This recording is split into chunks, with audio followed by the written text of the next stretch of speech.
es la mañana en el continente americano. Cuando atardece en Europa y cae la noche en Asia. Así despierta el continente americano y transcurre el día y la noche en el resto del mundo. La mañana. Vamos a empezar un plan de reformas basado en el mérito y que promete ser la envidia del mundo. Así ha descrito el presidente Trump su nuevo programa migratorio. En la tarde de este jueves, el mandatario presentó este proyecto que pretende hacer ajustes al actual sistema. La iniciativa incluye favorecer a jóvenes educados con ofertas de trabajo en lugar de personas que tengan simplemente vínculos familiares en la Unión Americana. De acuerdo con cifras recientes, un gran grupo de 1.1 millones de personas que emigran a territorio estadounidense pueden llegar a recibir tarjetas de residencia solo por tener lazos familiares en la nación norteamericana. El republicano contempla reforzar la seguridad a lo largo de la frontera con México y que se aplique una restricción al número de peticiones de asilo anuales. Hoy estamos presentando un claro contraste. Los demócratas proponen fronteras abiertas, salarios más bajos y francamente un caos sin ley.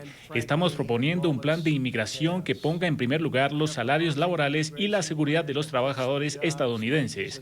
Nuestra propuesta es pro-estadounidense, pro-inmigrante y pro-trabajadores. Es solo sentido común. Mi plan acelera el alivio para los solicitantes de asilo legítimos mediante la selección de las reclamaciones y mérito. Si tienes una reclamación adecuada, serás admitido rápidamente. Si no lo haces, pronto serás devuelto a casa. Vamos a revisar inmediatamente los puntos que incluye el plan de Trump, que está enfocado en la seguridad fronteriza. La construcción, ha dicho, de una estructura física en la línea limítrofe que sería financiada con el pago de algunas tarifas migratorias. Modificar el actual sistema de las tarjetas de residencia permanente para el inmigrante, similar a las que son utilizadas en Canadá, por ejemplo, y otros países como Australia, para que sean otorgadas con base en el empleo y habilidades. El plan autoriza a la Agencia de Aduanas y Protección Fronteriza a aumentar las tasas de aduana y multas, dinero que sería enviado a un fondo para apoyar la seguridad fronteriza y también el comercio. También sería implementado un nuevo sistema biométrico de entrada y de salida y las agencias serían instruidas a no emitir visas a ciudadanos de países reincidentes que no acepten a ciudadanos deportados. El proyecto no aborda qué hacer con las personas que viven sin permiso en Estados Unidos, entre ellos los llamados dreamers o soñadores, inmigrantes traídos al país cuando apenas eran unos niños. También podrían eliminar la lotería de visas por diversidad que ofrece la residencia a ciudadanos de países con bajas tasas históricas de inmigración a Estados Unidos. En Nueva York nos acompaña hasta ahora Mónica Sibri. Ella es fundadora de CUNY Dreamers, organización que defiende los derechos de los estudiantes en Nueva York. Gracias por estar con nosotros. Bienvenido a la mañana de NTN 24. Buenos días a todos y gracias por tenerme aquí. Después de escuchar el día de ayer esta alocución del presidente Trump, ¿esto es un plan realista o, como muchos analistas lo han puesto, es una jugada política proyectándose al 2020? Bueno, primero que nada tenemos que decir que esta nueva propuesta del presidente Trump y de su gobierno realmente es un punto político para poder continuar atacando a la gente inmigrante en los Estados Unidos. Realmente no es realística porque tenemos un gobierno dividido gracias a que la gente salió al frente en las últimas elecciones y nos dio de regreso un progresista gobierno en la Casa Baja, pero esto significa que tenemos una clara imagen con un presidente que va a continuar deportando a gente inmigrante y continuar atacando a la gente que ya se encuentra aquí y realmente creando un sistema que solamente protege a los ricos y que quiere seguir separando a familias. Mónica, justamente, ¿usted cómo lo recibió? Este plan migratorio del presidente que ignora a los indocumentados que ya están en Estados Unidos y prioriza la migración por méritos. ¿Ustedes, como grupo, como asociación, como fundación, lo consideran justo o no?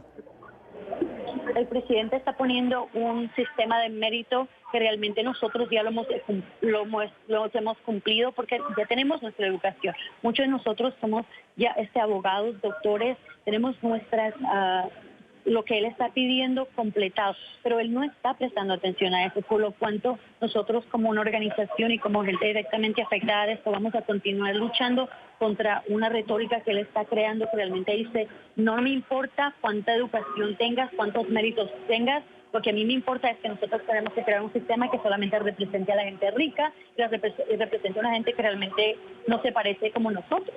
Él no está preocupado en nosotros. Nosotros vamos a seguir luchando y asegurarnos de que, así como él quiere pasar estas leyes en el Senado, nosotros vamos a asegurarnos que cuando vengan las elecciones en el 2020, que él no sea nuestro presidente y que tengamos un Senado completamente diferente.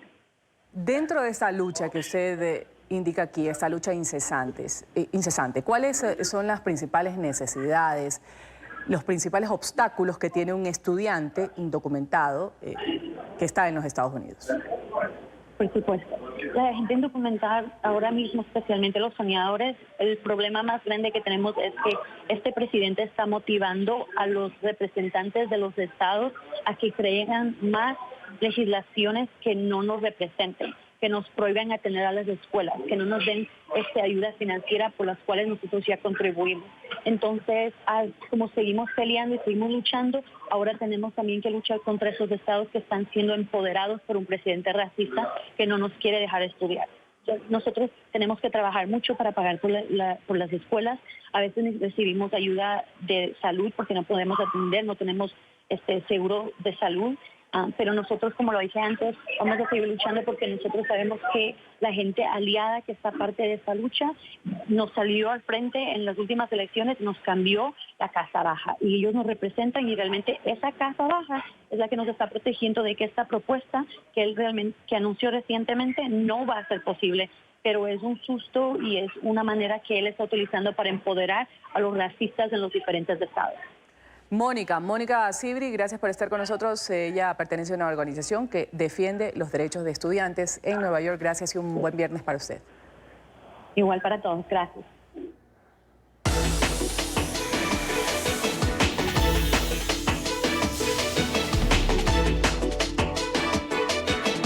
Vamos inmediatamente con el recorrido de las informaciones que se dan en la Unión Americana.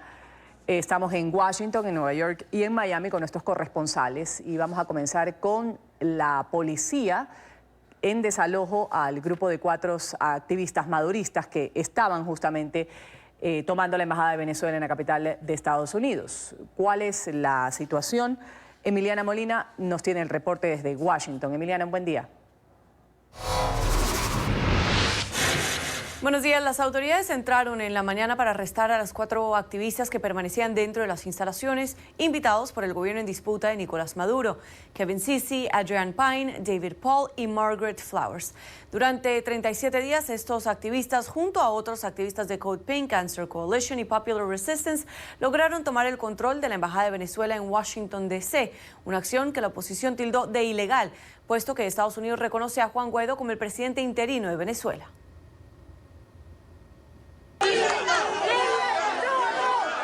Terminó la toma en la Embajada de Venezuela en Washington.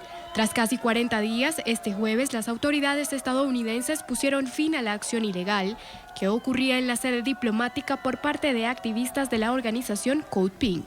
Muchos de ellos, quienes por cierto no sabían dónde queda Venezuela y nunca habían visitado el país. La policía desalojó y detuvo a las últimas 4 personas que quedaban en el recinto y se negaban a salir. Los activistas ingresaron al edificio sin ningún tipo de autorización. A los pocos meses de la designación por parte del presidente interino, Juan Guaidó, de su equipo en representación de los intereses de Venezuela en la capital de la Unión Americana, y a pocos días después de que los nuevos delegados aseguraran que pronto restablecerían las actividades en la embajada.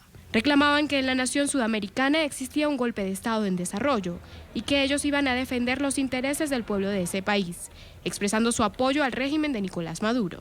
Hace unas semanas, varios activistas habían sido retirados del inmueble y este lunes la policía emitió una orden de desalojo a los que quedaban. Varios ciudadanos venezolanos que residen en Washington se apostaron a las afueras de la sede diplomática para exigir la salida de todos. El embajador de Guaidó en Washington, Carlos Vecchio, hizo oficial la noticia. Y hoy esta embajada es territorio libre. Hoy es un momento histórico, porque luego de 20 años de opresión hemos sembrado acá la semilla y la bandera de la libertad y de la democracia. Así que hoy tenemos este edificio y esta embajada como símbolo. Esta embajada tiene que convertirse en la embajada de la libertad. Por su parte, Nicolás Maduro aseguró que lo ocurrido este martes fue un irrespeto a la soberanía. El gobierno de Donald Trump ha violado el recinto de la Embajada de la República Bolivariana de Venezuela en Washington y es responsable, a la luz del derecho internacional, de una grave violación, no solo legal, sino moral. El líder del régimen aseguró que denunciará el caso ante instancias internacionales. Los activistas consideran que el régimen de Maduro es el gobierno legítimo de Venezuela, a pesar de que un centenar de países aseguran que su reelección fue fraudulenta. Esta es toda la información que tenemos desde Washington. Emiliana Molina, regreso al Centro Internacional de Noticias. Gracias, Emiliana. La ONU está llamando la atención de Washington y de Caracas para que no haya un escalamiento en las tensiones entre ambos países, luego del desalojo de estos activistas que permanecían justamente en el interior de la sede diplomática venezolana en la capital estadounidense. Naciones Unidas está pidiendo que las partes busquen nuevas oportunidades de diálogo. Alejandro Rincón tiene el tema desde Nueva York.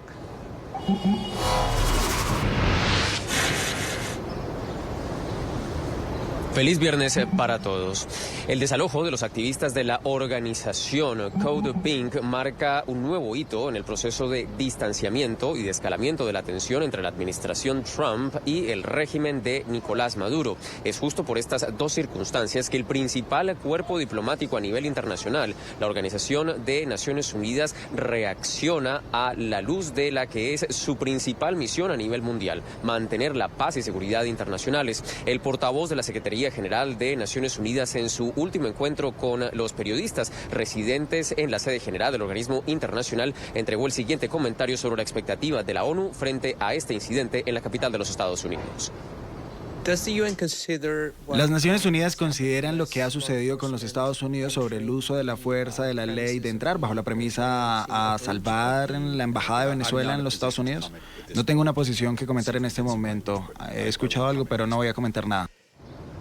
Entre tanto, en la sede general de Naciones Unidas continúa la expectativa y el monitoreo por las posibles consecuencias que tenga este incidente en las próximas horas, en particular luego de que el canciller de Nicolás Maduro, Jorge Arreaza, amenazara con adelantar actos de reciprocidad en Caracas, en la capital de Venezuela, a la luz de lo sucedido aquí en los Estados Unidos. Es la información que tenemos para ustedes por ahora. Continúen con más en el estudio.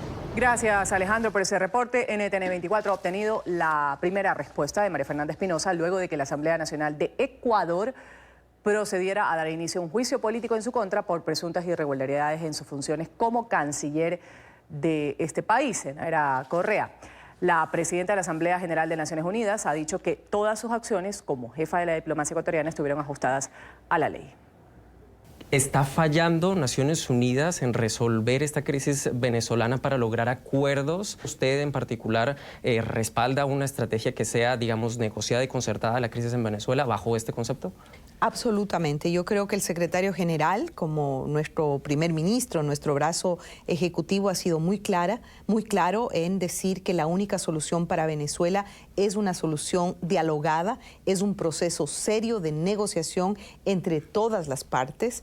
Es decir, hay una situación muy difícil desde el punto de vista humanitario en Venezuela y ahí está la ONU entregando el apoyo pues muy cerca de la gente que más lo necesita, y lo estamos haciendo ahora en asocio con la Cruz Roja Internacional. ¿Ha llegado a su oficina, Presidenta, alguna petición de tal vez algún bloque de países que quieran liderar una iniciativa como la que ha generado controversia en otros foros como la Organización de Estados Americanos para que se reconozca ante Naciones Unidas un representante de Juan Guaidó en oposición a los delegados de Nicolás Maduro? No hemos recibido ninguna petición en ese sentido. ¿La respaldaría usted? Bueno, no es un tema que me corresponda decidir a mí, eso les corresponde a los Estados miembros, a los 193 Estados miembros. Adicionalmente, en las últimas horas, Presidenta, ha trascendido una noticia desde Ecuador, su país, la aprobación y el avance del trámite sobre un posible juicio político cuestionando ciertos momentos de su administración como jefe de la diplomacia del Ecuador. Su respuesta en particular a esas 7 personas que votaron para que avanzara ese juicio político. Bueno, realmente yo creo que eso para nada afecta mi rol como presidenta de la Asamblea General de las Naciones Unidas, para la que fui elegida por los Estados miembros. Yo digo, bueno, sí, es penoso y lamentable porque era un día en el que se elegían las nuevas autoridades de la Asamblea. Y la sensación que tengo es que lamentablemente este juicio fue utilizado para los arreglos, para ocupar ciertas posiciones y ciertos lugares en la nueva dirección de la Asamblea de Ecuador. O sea, en su concepto abusaron, digamos, como de esas normas para avanzar en una causa en su contra. Lo que claramente está detrás es una persecución de orden político sin sustento y que lamentablemente se vio inmersa en un proceso de negociación de otra índole entre movimientos y partidos. No hubo irregularidades frente al tema de naturalización con Julian Assange, ni tampoco abandono de su parte por el tema de la gestión de los periodistas del Ecuador mientras estaba adelantando su campaña por la Asamblea General, como se le señala. Bueno, realmente yo creo que los argumentos son extremadamente sólidos. Las decisiones sobre naturalización de Julian Assange es una decisión apegada a la Ley de Movilidad Humana de Ecuador. Sobre el tema de la frontera norte, yo creo que prácticamente se detallan con documentos y con respaldos más de 50 acciones realizadas. Y que eso sea utilizado para un motivo de persecución política, realmente yo creo que es bastante cuestionable. Pero yo creo que hay límites en la capacidad que tiene un canciller o una canciller. Yo creo que es más la idea de una canciller porque por ser mujer, por ser una mujer conocidamente progresista, conocidamente humanista, y yo creo que tal vez si era una canciller hombre, la situación sería distinta. Puedo cometer errores como cualquier ser humano, pero en mi rol de canciller no descansé un minuto. Presidenta, muchísimas gracias por este tiempo, el mayor de los éxitos para el resto de su administración. Muchas gracias. Vamos ahora a otros temas. El presidente Trump planea enviar cientos de inmigrantes indocumentados que se encuentran en la frontera con México hacia el sur de la Florida. Serían cerca de 270 extranjeros por semana los que llegarían a Palm Beach para ser procesados. En Miami, Paola Serna tiene el reporte hasta ahora. Paola, un buen día. Hola, ¿qué tal? Buenos días. Pues bien, esta ha sido una noticia que ha sido recibida por las autoridades de Broward y Palm Beach con mucha sorpresa. Las autoridades básicamente hicieron una crítica por esta situación, manifestaron su preocupación, ya que serían alrededor de 1.000 inmigrantes indocumentados que viajarían a partir de 2 semanas en adelante hacia estos condados que no se encuentran, según han dicho las autoridades, preparados para recibirlos. Las autoridades de estos condados también han dicho que no cuentan con los recursos necesarios, incluso para atender en este momento a su propia población en temas como, por ejemplo, la salubridad. La información desde Miami, soy Paola Serna. Continúen con más desde nuestros estudios centrales. Buenos días. A la mañana de NTN 24 aquí en el Canal de las Américas, revisando lo que es noticia a esta hora. Vamos a hablar de la contaminación que no cede en el Valle de México. Las autoridades federales mantienen aún la contingencia extraordinaria en la capital del país y las poblaciones colindantes porque persiste el alto nivel de partículas tóxicas. Según la Comisión Ambiental, las condiciones meteorológicas han dificultado la dispersión del PM2 y ozono, por lo que se mantienen las restricciones para la circulación de vehículos y la suspensión de clases. Este es el tercer día consecutivo en que las mediciones marcan el pico más alto, por lo que además se les recomienda a los ciudadanos evitar estar al aire libre.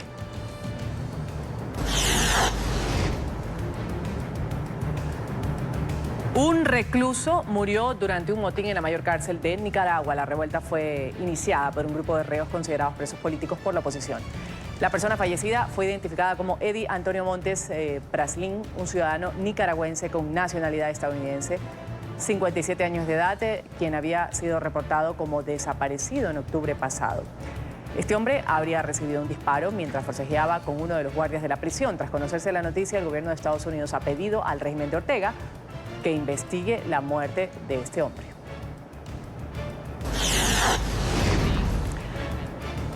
La exanalista de inteligencia del ejército de Estados Unidos, Chelsea Manning, va a volver a ingresar a prisión por negarse a declarar ante un juez federal sobre su revelación de secretos militares y diplomáticos.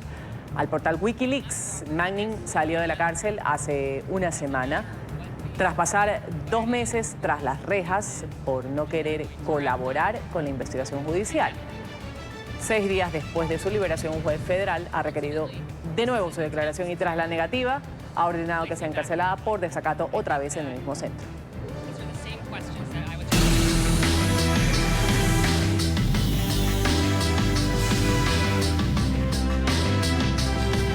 Hay reacciones en España a la captura de alias Josu Ternera, ex líder de la banda terrorista ETA que llevaba 17 años fugado. Las principales fuerzas políticas exigen que la justicia sea implacable contra este hombre acusado de varios asesinatos. En Madrid, Marcelo Moncayo tiene el reporte hasta ahora. Marcelo.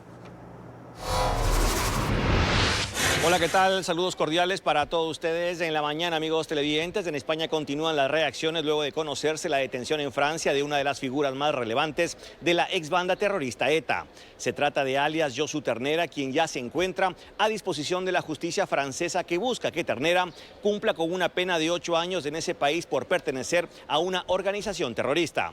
Para el presidente del gobierno de España, Pedro Sánchez, esta captura demuestra la importancia que han tenido las distintas fuerzas políticas españolas que desde la vuelta a la democracia no han dudado en combatir la lacra del terrorismo.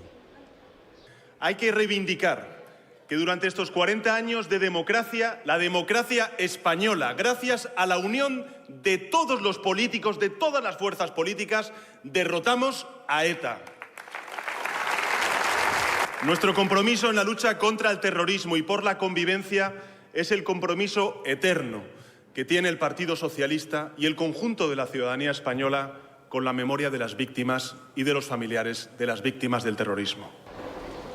Amigos televidentes, figuras de otras fuerzas políticas también se han pronunciado. Todos coinciden en que la justicia española deberá ser implacable para que Josu Ternera cumpla con su pena en España por las 4 causas que tiene pendientes en este país, principalmente por delitos de lesa humanidad. Quiero que caiga todo el peso de la ley sobre este señor, si es que se le puede llamar señor, sobre este asesino, sobre este terrorista. En España quien la hace la paga. Y las víctimas siempre tienen que tener el apoyo del Estado y los terroristas siempre tienen que tener el peso de la ley. Esa es nuestra forma de entender la lucha contra el terrorismo y hoy me quiero acordar de las víctimas del cuartel de Zaragoza, de las víctimas que ha ordenado Josu Ternera y la banda terrorista. Es verdad que ETA ya no mata, pero es verdad que todavía existe demasiado dolor en la sociedad y que cosas como esta, la detención de un personaje como este, también nos reconcilian con nuestras fuerzas y cuerpos de seguridad, que son los que nos protegen, con nuestro Estado de Derecho, con nuestra democracia, que nunca ha aceptado el chantaje de los terroristas y que desde luego nunca lo va a aceptar.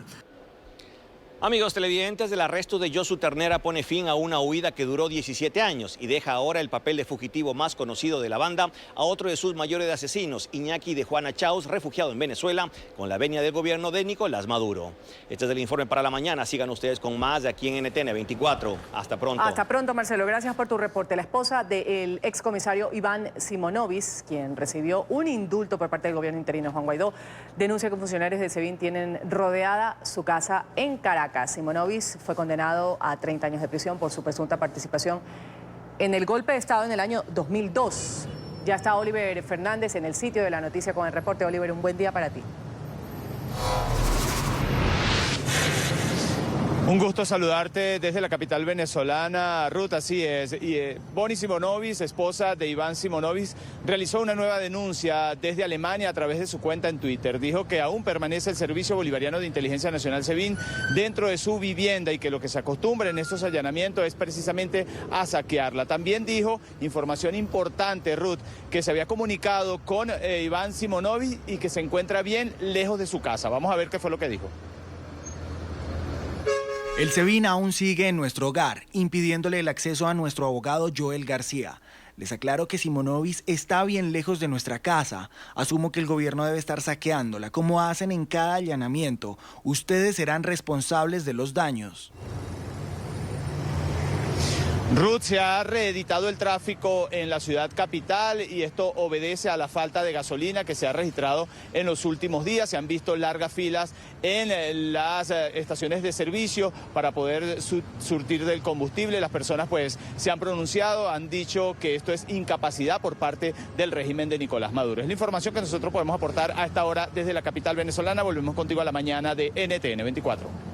Oliver, gracias por tu reporte desde Caracas. Un buen día para ti. La Alcaldía de Bogotá ha entregado un diagnóstico positivo del trabajo hecho en el sector salud durante los últimos 3 años. Entre los logros de la administración de Enrique Peñalosa se destaca haber mantenido en cero las muertes de niños por desnutrición. También avances en temas como la disminución en los índices del embarazo adolescente y la expansión de la cobertura de salud en la capital colombiana. 3 ejes han marcado la política de la Alcaldía de Bogotá para impulsar el sector salud con miras a garantizar el cuidado de la vida de todos los habitantes de la capital colombiana. En 3 años y medio de gestión se han logrado cifras importantes en cuanto a la atención de la red de hospitales distritales, la reducción del embarazo adolescente y el cuidado de la población infantil. La administración de Enrique Peñalosa ha extendido la cobertura en salud para todos los bogotanos con la creación de 31 de las llamadas CAPs o Centros de Atención Prioritaria. Esto lo que permite es que la gente en los barrios encuentre el médico especialista, encuentre el laboratorio, la entrega de medicamentos. Muchas cosas pueden ser resueltas sin necesidad de que se dirijan y congestionen los grandes hospitales. Esta iniciativa ha permitido rebajar los índices de hacinamiento en los hospitales distritales del 251% al 91%. Otra de las problemáticas atendidas es el embarazo adolescente. Para prevenir que los índices sigan en aumento, la Alcaldía de la capital colombiana ha creado diferentes estrategias, entre ellas la implementación de la página web sexperto.co. Permite que el ciudadano, especialmente los jóvenes adolescentes, que es para quien está dirigida esta plataforma, puedan hacer la pregunta que quieran sobre sexo, puedan pedir asistencia especializada e igualmente a través de esta plataforma concertar una cita con un médico y recibir métodos anticonceptivos. Este esfuerzo, sumado a las campañas educativas en los colegios, ha logrado una reducción del 31% en los casos de embarazo adolescente en la ciudad. Y es que la población infantil ha sido una de las prioridades de esta administración. La Alcaldía de Bogotá ha logrado también con sus programas sociales mantener por 3er año consecutivo el índice cero en las muertes de niños por desnutrición, un trabajo que ha liderado la Secretaría de Salud junto a otras dependencias. Que inicia con identificar en todas las bases de datos y por todos los medios cuáles son esas mamás, esos niños que están en riesgo de desnutrición severa, asignarles lo que nosotros denominamos un gestor de riesgo, que es como el ángel de la guarda que los va a acompañar, e igualmente recibir el apoyo de una fundación privada que se encarga de darles asistencia nutricional, de entregarles alimentos, hacerle un seguimiento muy estricto. El gobierno enfrenta hoy grandes retos, como la atención a los migrantes venezolanos. Se estima que en la capital colombiana hay cerca de 300.000 venezolanos. La administración local ha invertido cerca de $20 millones para atender las necesidades básicas en salud de estos migrantes. Las más recientes tendencias en el mercado de la construcción, la arquitectura y el diseño para el hogar tienen lugar en la Feria Internacional de Expo Construcción que se realiza en la ciudad de Bogotá, Colombia. En este espacio decenas de expositores comparten todas las novedades en esta industria. Nuestro periodista Diego López está en el sitio de la noticia. Adelante, Diego, un buen día. Hola, ¿qué tal? ¿Cómo están? Los saludo desde Corferias, en la capital colombiana, en donde se lleva a cabo la edición número 15 de la Feria Internacional de Expo Construcción y Expo Diseño 2019. Tuvimos la oportunidad de hablar con algunos de los principales expositores y esto fue lo que nos compartieron. Aquí en el stand de Camacol podemos darles toda la información del sector y toda la información de la feria que necesiten, todos los servicios que como gremio le prestamos a nuestros afiliados, pero además la feria tiene, organizado por Camacol y Corferias, que somos los socios, una cantidad de atractivos interesantes para todos nuestros visitantes, más de 175 charlas académicas, todas las novedades en acabados, en accesorios, en maquinaria, que es el pabellón donde estamos. Se van a encontrar con más de 22.000 metros netos de área de exhibición, de las principales tendencias, de las últimas tecnologías, de todo lo que se está moviendo alrededor de la cadena productiva de la construcción, maquinaria, equipos y todo lo que mueve la construcción. Hay tendencias minimalistas, retros y tenemos soluciones para todas las tendencias de diseño. Entonces tenemos productos de porcelanato, novedades en maderas. En este año quisimos estar aquí en la feria para tener más reconocimiento de marca. Nosotros manejamos unos productos para recubrimientos arquitectónicos, ¿sí? Para las fachadas. Somos una empresa 100% nacional. Llevamos en el mercado 26 años, ¿sí? mucha gente en el mercado nos reconoce, pero quisimos estar aquí en Expo Construcción para tener reconocimiento y que nos tengan en cuenta para todos los proyectos de aquí en adelante, para que sus diseños y sus acabados sean mejores y tengan mayor durabilidad. La feria continuará hasta el próximo domingo 19 de mayo, último día que las personas que están acá en Bogotá tienen la posibilidad para acercarse y conocer más de la exposición. Es toda la información que registramos desde acá, desde la capital de Colombia. Continúen con más información en nuestro Centro Internacional de Noticias. Y lo haremos. Continuamos con el programa agradeciéndole su sintonía con el Canal de las Américas. Revisamos lo que es noticia internacionalmente. Y lo hacemos con un caso aberrante de feminicidio en Chicago. Una mujer embarazada de 19 años desapareció el mes pasado, fue encontrada muerta en una casa al este de la ciudad. Marlene Ochoa, de ella se desconocía su paradero desde el 23 de abril y ha sido asesinada, estrangulada con un cable. La policía reportó que el bebé a él se le fue extraído violentamente a esta mujer. El recién nacido se encuentra en estado grave en un hospital de la ciudad. La policía halló el cadáver de la mujer tras una llamada de auxilio. Para un bebé recién nacido, en la misma residencia se detuvo a 2 mujeres y a un hombre. Un caza F-16 de la Fuerza Aérea de Estados Unidos se ha estrellado en la ciudad de Riverside, en California, durante un entrenamiento rutinario. La aeronave colisionó contra un almacén ubicado cerca de la pista de una base de reserva aérea. Las autoridades han confirmado que el piloto de caza ha sobrevivido. 10 personas que se encontraban en el lugar resultaron levemente heridas. Investigan si el siniestro ocurrió por una falla técnica. El secretario general de la OEA, Luis Almagro, va a visitar Bolivia. Lo hará el día de hoy. El funcionario se va a reunir en La Paz con el presidente Evo Morales. La visita tiene lugar en medio de la polémica en el país sudamericano por las intenciones de Morales de ser reelegido por 4ª vez consecutiva. El secretario general espera continuar a la cabeza del foro regional y para ello necesita el apoyo mayoritario de 34 países miembros. Maduro ha ordenado reforzar la vigilancia de la Embajada de Estados Unidos en Caracas tras rechazar el desalojo de los activistas que estaban ahí en la sede diplomática venezolana en Washington. Maduro, el gobierno bolivariano y revolucionario de Venezuela, junto a todo el pueblo de Venezuela, rechazamos y repudiamos el asalto a la embajada por parte de grupos policiales del gobierno de Donald Trump. He mandado a reforzar la vigilancia y la protección policial y legal sobre el edificio de lo que fue la Embajada de Estados Unidos, que le pertenece al gobierno de los Estados Unidos, aquí en Caracas. Vamos a protegerla aún más, porque Venezuela sí cumple con los convenios internacionales, con el derecho internacional. El Ministerio de Asuntos Exteriores de Noruega confirmó que ha tenido contactos preliminares con representantes de los principales actores políticos en Venezuela. En un comunicado ha explicado que se trata de una fase exploratoria con el objetivo de apoyar la búsqueda de una solución a la crisis en la nación sudamericana. En esta fase inicial el papel de Noruega es de mediador. Nicolás Maduro se ha reunido en Miraflores con el Grupo Internacional de Contacto de la Unión Europea. Esta es considerada la primera reunión de alto nivel del bloque que busca acercar al régimen madurista y a sus detractores para tener una salida pacífica a esta crisis que afecta a la nación. Al encuentro con Maduro asistieron representantes de Alemania, de Italia, de España, de Portugal, de Francia y Países Bajos.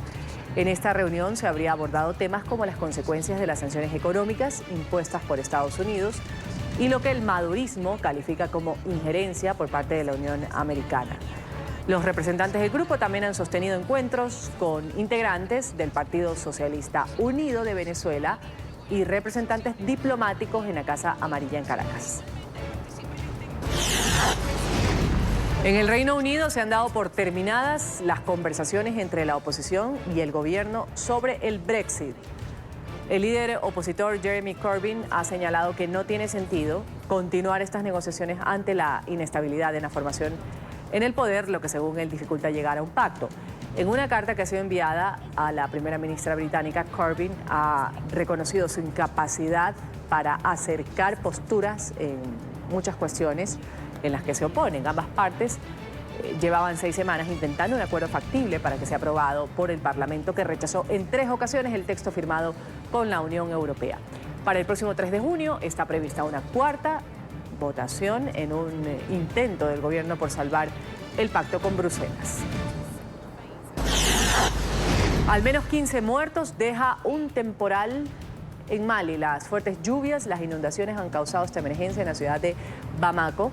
Los residentes de zonas aledañas al río Níger fueron los más afectados con el aumento del nivel del agua. Sus casas han quedado prácticamente inundadas. Según datos del gobierno central de Mali, equipos de socorro intentan ayudar a los damnificados, pero no se dan abasto.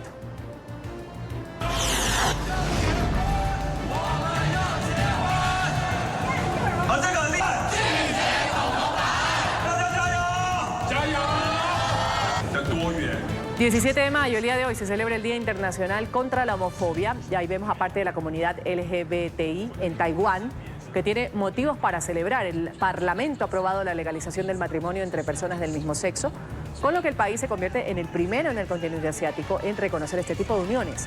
La ley presentada por el gobierno fue aprobada por una holgada mayoría. Y uno de los arquitectos más renombrados, más venerados del mundo, diseñador de la famosa pirámide de cristal del Louvre en París, autor de grandes museos, edificios públicos en Estados Unidos, ha fallecido anoche. Estamos hablando de Ei Omin Pei, el arquitecto estadounidense nacido en Cantón, China, considerado uno de los últimos maestros de la arquitectura moderna. Ha muerto anoche a los 102 años de edad.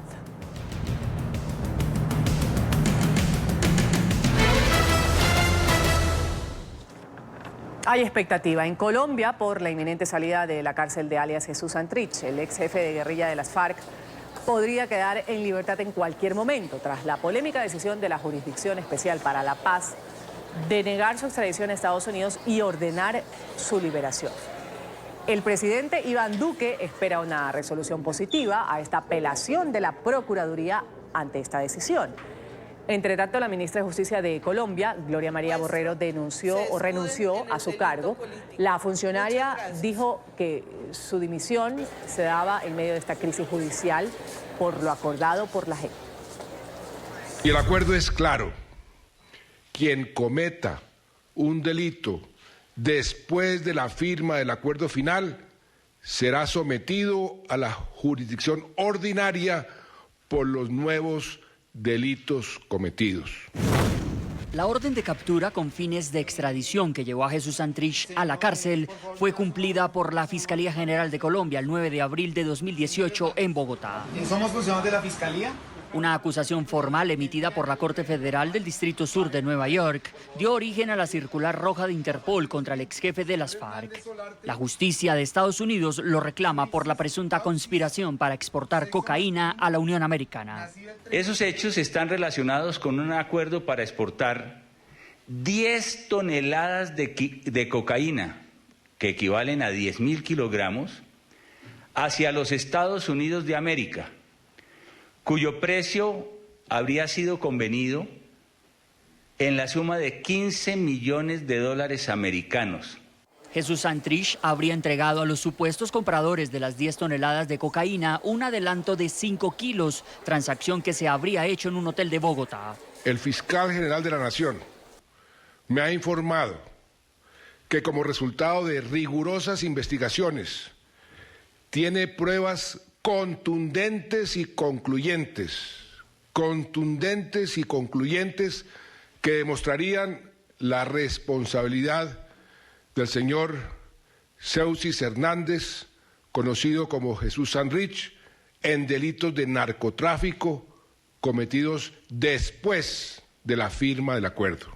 El seguimiento de la agencia antidrogas estadounidense a una red de colaboradores del cartel mexicano de Sinaloa fue clave. Un infiltrado de la DEA logró captar el intercambio de un billete que sería un santo y seña para concretar el pago del envío convenido de la coca con supuestos emisarios del cartel de Sinaloa. En el video aparece Marlon Marín a la izquierda y Jesús Santrich de frente. En su momento, la Fiscalía de Colombia también reveló una serie de audios entre Marlon Marín, sobrino de Iván Márquez, y un asistente de Jesús Santrich, no identificado, que demostrarían los contactos y las negociaciones del exmiembro de las FARC para el envío de cocaína hacia Estados Unidos. Hechos que, según el ente acusador, habrían ocurrido a partir del mes de junio del año 2017, es decir, después de la firma de los acuerdos de paz de La Habana. 13 meses y 6 días después de la captura de Santrich y pese a las pruebas, la Jurisdicción Especial para la Paz aplicó la garantía de no extradición a favor del exjefe guerrillero y ordenó disponer su libertad inmediata. Esto desencadenó la renuncia del fiscal general. Este desafío al orden jurídico no será refrendado por el suscrito. Según la sección de revisión de la JEP, las pruebas presentadas contra Santrich no permitieron evaluar la conducta ni establecer la fecha precisa. No obstante, 2 magistradas se apartaron de la decisión, Gloria Amparo Rodríguez y Claudia López Díaz. La solicitud de extradición de los Estados Unidos de América y sus anexos contenían la prueba suficiente para establecer que la fecha precisa de las conductas atribuidas fueron posteriores al 1 de diciembre de 2016. En medio de esta tormenta institucional por el caso Santrich, Noticias RCN conoció la que sería la principal prueba de Estados Unidos contra el exjefe de las FARC. Ya hablamos aquí con Marlon, ya tenemos 15 millones listos arriba para entregarle. Yo le pregunté ayer a él que si quería que se le entregara todo el paquete de una sola, él me dice que de 5 en 5. En el revelador video de la cita que habría ocurrido el 9 de febrero de 2018 en la casa del exjefe de las FARC, está la conversación entre Santrich y los supuestos emisarios del cartel de Sinaloa, que eran agentes encubiertos de la DEA. Si ustedes miden los tiempos, miden los seguros, miden la proyección. Nos acompaña aquí en nuestros estudios Miguel Fierro, él es analista político. Un buen día, bienvenido a la mañana de NTN. Muy buen día, Ruth, para ti y para toda la audiencia. Bueno, la renuncia de la ministra Borrero se produce en un momento bastante turbulento, sin duda alguna, para la justicia colombiana. Además de la salida del fiscal Martínez y la vicefiscal, esta decisión de Estados Unidos de retirar visas a varios magistrados de altas cortes del país sudamericano, en las últimas semanas, en pleno trámite de los reparos a la JEP, que han sido propuestos por el presidente Duque, fue ampliamente interpretada como una presión indebida que ha provocado un intenso debate, profundo debate sobre la independencia judicial y las relaciones exteriores. ¿Qué podemos reflexionar sobre lo sucedido en las últimas horas?